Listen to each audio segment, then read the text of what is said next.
गेल्या 3 महिन्यांपासून संतोष देशमुख हत्या प्रकरणाने बीड जिल्ह्यात खळबळ उडाली। या घटनेनंतर बीड जिल्ह्यातल्या गुन्हेगारी घटना एक एक करून चव्हाट्यावर येत आहेत। एकीकडे कायदा सुव्यवस्था बिघडलेली असताना दुसरीकडे गुन्हेगारी घटना थांबण्याचं नाव घेत नाहीये। बीडमध्ये पुन्हा एकदा संतोष देशमुख प्रकरणाची पुनरावृत्ती झाल्याचा दावा सामाजिक कार्यकर्त्या अंजली दमान यांनी केलाय। दमान यांचा दावा नेमका काय? आणखी एका हत्येमुळे बीड जिल्हा हादरलाय।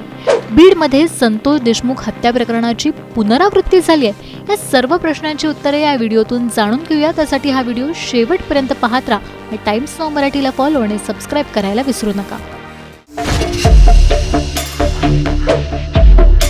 संतोष देशमुख हत्या प्रकरणानंतर बीड जिल्हा गुन्हेगारांचं माहेरघर असल्याचं चित्र निर्माण झाले। बीड जिल्ह्यातल्या गुन्हेगारीच्या वेगवेगळ्या घटना देशमुख हत्या प्रकरणानंतर समोर आलेल्या पाहायला मिळाल्या। दहशत माजवणारे, अमानुषपणे छळ करणारे गुन्हेगारांचे फोटो, व्हिडिओ सोशल मीडियावर व्हायरल झाले। गेले 3 महिने संतोष देशमुख हत्या प्रकरण बीड जिल्ह्यात धगधगतंय। राजकीय आरोप प्रत्यारोप, राजीनामा सत्र यांनी बीड जिल्ह्यात वातावरण पुरतं ढवळून निघाले। तरीही गुन्हेगारी घटना काही थांबायचं नाव घेत नाहीये।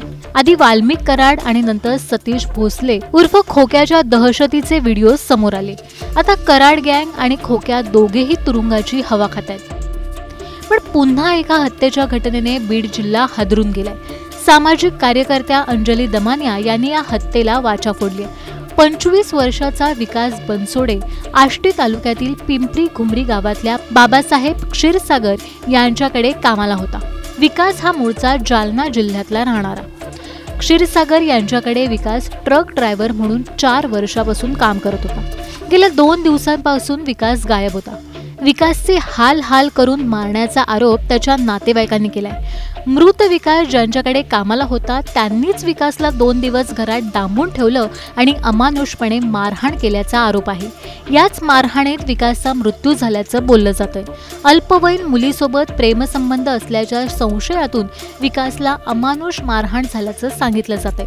दरम्यान विकासच्या कुटुंबाला तुमच्या मुलाला घेऊन जा, नाहीतर आम्ही त्याला मारून टाकू अशी धमकी आरोपीने दिल्याची माहिती आहे।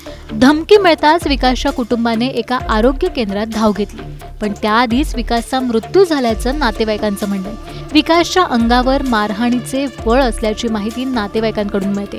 दरम्यान पोलीस आता या घटनेचा तपास करतायत। विकास बनसोडेची हत्या म्हणजे संतोष देशमुख हत्येची पुनरावृत्ती असल्याचा दावा दमान यांनी केलाय। तर बीडमध्ये नक्की काय चाललंय? पालकमंत्री अजित पवार आहेत तरी कुठे, असा संतप्त सवाल दमान यांनी विचारलाय। 3 महिन्यापूर्वी अख्खा महाराष्ट्र हलून निघाला असं संतोष देशमुख प्रकरण झाल्यानंतर सुद्धा पुन्हा एका असंच युवकाला मारलं जातंय इतक्या विचित्र क्रूर पद्धतीने। तर मला खरंच काही कळत नाहीये काय चाललंय, कुठच्या दिशेने आपण नेतोय आणि सगळेजण काय करतायत, सरकार काय करतंय, त्याच्यावर काही पावलं का नाही उचलत आहे। या घटनेनंतर अंजली दमानिया यांनी मुख्यमंत्री देवेंद्र फडणवीस यांना सुद्धा धारेवर धरले। बीडमधील अधिकाऱ्यांची सिस्टीम बदलून टाकण्याची मागणी दमानिया यांनी केली आहे। मुख्यमंत्र्यांनी आता तरी अधिवेशनात काहीतरी सांगावं। बीडची जी स्थिती झाली आहे तिथे काहीतरी वेगळ्या प्रकारचा रूल आणावा, कारण आता हे सगळ्या हाताबाहेर गेलेलं आहे। सगळे अधिकारी तिकडचे बदलून टाका, कारण ही सिस्टम त्यांची अगदी घाण सडवून टाकलेली सिस्टम आहे। तिथे ती आता बदला प्लीज। बीड जिल्ह्यात गुन्हेगारी घटनांचं सत्र थांबताना दिसत नाहीये। दिवसागणिक गुन्ह्यांच्या घटनांमध्ये भरच पडत चाललीये। त्यामुळे जसं दमानिया म्हणाल्या त्याप्रमाणे बीड जिल्ह्यातली सिस्टीम बदलण्याची खरंच गरज आहे असं तुम्हाला वाटतं का? आम्हाला कमेंट करून नक्की सांगा।